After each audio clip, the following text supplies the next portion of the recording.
Welcome to tech cookies. நாம் இன்றைக்கி என்ன பார்க்க போகிறோன்னா, ஏசியன் பெயிண்ட்ஸோட அலுமினியம் ஸ்டெப் லேடர் அமேசான்லேருந்து வாங்கினா அது எப்படி இருக்குது, என்ன ப்ரைஸில் கிடைக்கிது, அதோட குவாலிட்டி எப்படி இருக்குது, இது எப்படி யூஸ் பண்ணுறது, எல்லாமே இந்த வீடியோவில் பார்க்க போகிறோம். வாங்க வீடியோக்குள்ளே போகலாம்.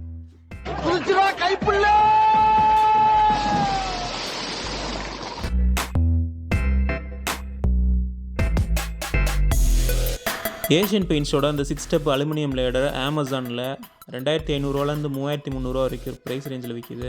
இதே மாதிரி 2 ஸ்டெப்லேருந்து 8 ஸ்டெப் வரைக்கும் வித்தியாசமாக வேறு ப்ரைஸ் ரேஞ்சில் அலுமினியம் ஸ்டீலில் இந்த ஸ்டெப் லேடர்ஸ் கிடைக்கிது.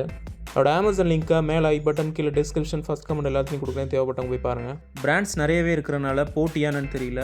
போன வருஷம் இருந்ததுக்கு ஸ்டெப் லேடரோட ப்ரைஸ் இந்த வருஷம் ரொம்ப குறைஞ்சிருக்கு. இந்த பேக்கேஜோட ஹைட்டு பார்த்தீங்கன்னா 7 அடி இருக்குது. பேக்கேஜும் நல்லாவே பண்ணியிருக்காங்க. ஆர்டர் பண்ணதுலேருந்து 6 நாளைக்குள்ளே வீட்டுக்கு வந்துடுச்சு. எம்ஆர்பி 10,000 ரூபாய்க்கிட்ட போட்டிருக்காங்க. இப்போ பாக்ஸ் ஓப்பன் பண்ணி பார்த்துடலாம்.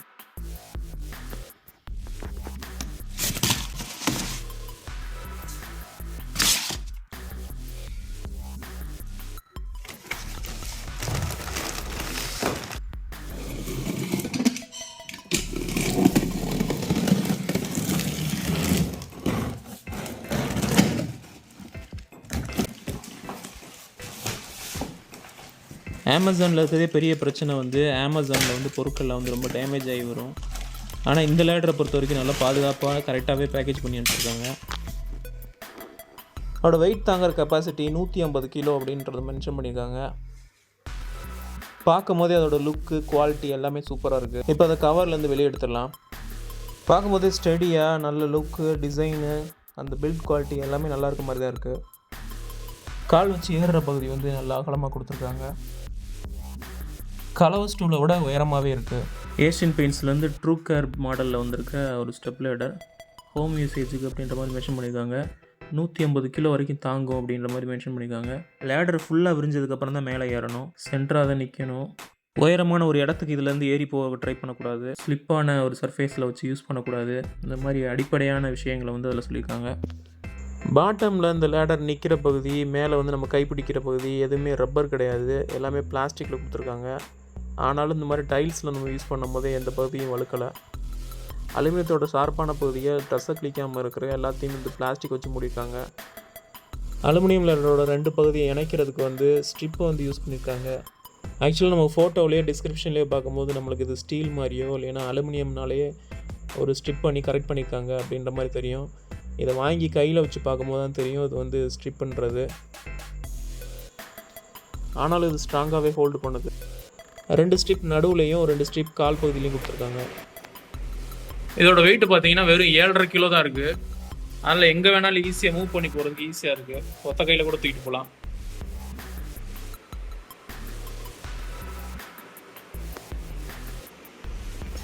இந்த சைடு ஏற ட்ரை பண்ணாதீங்க. இந்த பக்கம் ரொம்ப லைட்டான ஒரு இரும்பில் தான் கட்டிக்கிற மாதிரி இருக்குது. ஸோ ஏறினீங்கன்னா அமிங்கிடும்.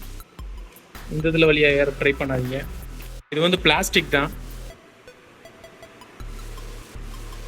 மடங்குற மாதிரி ஒரு மெக்கானிசம் கொடுத்துருக்காங்க. இது க்ளோஸ் பண்ணும் போது அப்படியே மேலே போய் மடங்கிக்கணும். ஆள் ஏறி நின்னாலும் வளையாத அளவுக்கு ஸ்ட்ராங்காகவே இருக்குது. கிரிப்பாக இருக்குனால பிளாஸ்டிக் இதில் கொடுத்துருக்காங்க. ரப்பர் கொடுத்தா அதோட லைஃப் கம்மியாக இருக்குன்னு சொல்லிட்டு பிளாஸ்டிக் மாதிரி கொடுத்துருக்குறாங்க. இதுவும் நல்லா கிரிப்பாகவே டைல்ஸ் மாதிரியான பகுதிகள் கூட பிடிக்கிது ஈஸியாக. பார்த்தீங்கன்னா ஆடுற மாதிரி தான் இருக்குது. ஆனால் கால் வைக்கும் போது பார்த்தீங்கன்னா நல்லா ஸ்டெடியாக இருக்குது. பார்த்தீங்கன்னா ஆளில் மேலே டாப்புக்கு போயிட்டு பார்த்துட்டேன், அந்த பயமே இல்லை. மேலே போனாலுமே கீழே விழுந்துருமோ, சைடில் சாயுமோன்ற மாதிரி பயமே இல்லை. எல்லாத்துக்கும் காரணம் இந்த ஸ்ட்ரிப்பு தான். ஸ்ட்ரிப் ஏதாவது கொடுங்கன்னா தான் தெரியும் நமக்கு. நல்லா அட்டாச் பண்ணியிருக்காங்க. அதனால் அந்த பிரச்சனை இருக்காதுன்னு நினைக்கிறேன். 4 ஸ்க்ரூவில் தான் அதே நிற்கிது. இதோட உயரம் பார்த்தீங்கன்னா 6 அடிக்கு கொஞ்சம் கூடுதலாக இருக்குது. ஏணி ஏறுற பகுதி 1.25 அடிக்கிட்ட இருக்குது. டாப்பில் பார்த்தீங்கன்னா டாப்பில் நிற்கிற பிளேட் 10 இன்ச் இருக்குது. ஸோ அது ரொம்ப சின்ன பிளேட்டு தான். 10 இன்ச் அகலம், 10 இன்ச் நீளம். தரையிலேருந்து லாஸ்ட் படிக்கட்டு நம்ம நிற்கிற இடம் வந்து 4.5 அடிக்கிட்ட வருது. கரெக்டாக பார்த்தீங்கன்னா 136 சென்டிமீட்டர். டாப்பில் பார்த்தீங்கன்னா ஒரு அடிக்கு கொஞ்சம் கூடுதலாக வந்து இதோட அகலம் இருக்குது. டாப்புக்கு கீழே ஒரு படிக்கட்டுக்கு கீழே நிற்கும் போதே வந்து சீலிங் வந்து ரொம்ப பக்கத்தில் வந்துடுது. சீலிங்க்கு தரையிலேருந்து 10 அடி தூரம். 6 அடி இருக்கிற என்னை மாதிரி ஆளுங்க வந்து இதோட டாப்புக்கு போயிட்டோம்னா 6 அடி வந்து தலை தட்ட அமைச்சிரும். ஏன்னா அதோட உயரம் 4.5 அடி. ஸோ அதோட டாப் லைட்டில் போய் நின்றுட்டு பார்க்குற மாதிரி வேலைகள் வீட்டுக்குள்ளே ரொம்ப கம்மியாக தான் இருக்கும். டாப் லைட்டில் உட்காந்துட்டே வேலை பார்க்கலான்னா அதோட அகலமே பார்த்தீங்கன்னா 10 இன்ச்சு சின்ன குழந்தைய உட்கார அகலம் தான் இருக்குது. கிட்டத்தட்ட 4வது படியிலேருந்து 5வது படிக்கு கால் வைக்கும் போதே வந்து சீலிங் ரொம்ப பக்கத்தில் வந்துருச்சு. இதில் போட்டிருக்க போல்ட் இல்லை ரிவீட் வந்து வெளியே தெரியாத அளவுக்கு நல்லா கவர் பண்ணியிருக்காங்க. இதோட பிளாஸ்டிக் குவாலிட்டிலாம் பார்க்க ரொம்பவே நல்லாயிருக்கு.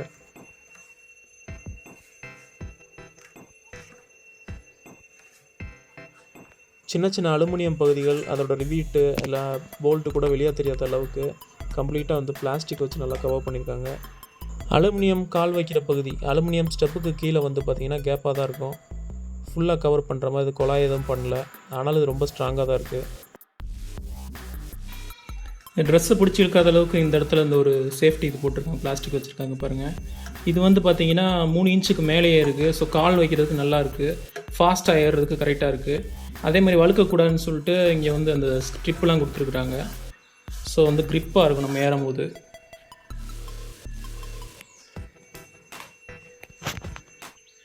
ஸ்க்ரூ இந்த பக்கம் கொடுத்துருக்காங்க வெளிப்பக்கமாக. நல்லா பார்த்திங்கன்னா ஸ்டெடியாக இருக்குது. இத்தனைக்கு நான் வந்து இதை அட்டை மேலே தான் நிப்பாட்டியிருக்கேன். பார்த்தீங்கன்னா தெரியும். சுருங்கும் போது பார்த்தீங்கன்னா இப்படி பண்ணிவிட்டு அப்படி ஒன்றா சேர்த்துட்டோம்னா ஒன்றா வந்துடுது. கீழே பார்த்தீங்கன்னா இவ்வளோ பெருசாக அலுமினியம் பிளாஸ்டிக்கோட அது வெறும் 7.5 கிலோ தான் இருக்குது அப்படின்றதே ஆச்சரியமாக இருக்குது. இதை விட சீப்பாக வந்து ஸ்டீலில் வந்து பல கலர், அதாவது எல்லோ கலர், ஆரஞ்சு கலர்லாம் வந்து லேடர் கிடைக்கிது. ஆனால் குவாலிட்டி லைஃப் அப்படின்னு பார்த்தீங்கன்னா அந்த மாதிரி அலுமினியம் லேடர் தான் நீங்கள் கண்டிப்பாக வாங்கணும். என்னை கேட்டால் அந்த லேடருக்கு வந்து 5 ஸ்டார் ரேட்டிங் கொடுப்பேன். மேலே இருக்க பிளேட் மட்டும் பிளாஸ்டிக் பதிலாக ஸ்டீல் கொடுத்துருந்துருக்கலாம். இதை விட சீப்பான ப்ரைஸில் வந்து இந்த மாதிரி லேடர் உங்களுக்கு கிடைக்கிது. இது பார்த்தா ஸ்டீலில் பண்ணது. இதோட அந்த கைப்பிடிலாம் பார்த்திங்கன்னா ரொம்ப சின்னதாக இருக்கும். ஸோ ரொம்ப லைஃப் வரவே வராது. இதுலேயே அந்த ஸ்ட்ரிப் மூலமாக தான் கனெக்ட் பண்ணியிருக்காங்க. இதில் வந்து நம்ம ஏறுற ஸ்டெப்லாம் வந்து ரொம்ப அகலமாக இருக்கும். ஆனால் எல்லாமே பிளாஸ்டிக். ரொம்ப லைட் வெயிட்டாகவும் இருக்குது, அதே மாதிரி ஸ்டெடினஸும் கிடைக்காது. ஆனால் ஹோம் யூஸுக்கு ரேராக யூஸ் பண்ணுறவங்க இதுக்கு கூட போகலாம். சீப்பாக ஏதாவது ஸ்டெப் லேடர் பார்த்தீங்கன்னா அதுக்கு இந்த மாதிரி ஸ்டீல் லேடர் வந்து கரெக்டாக இருக்கும்.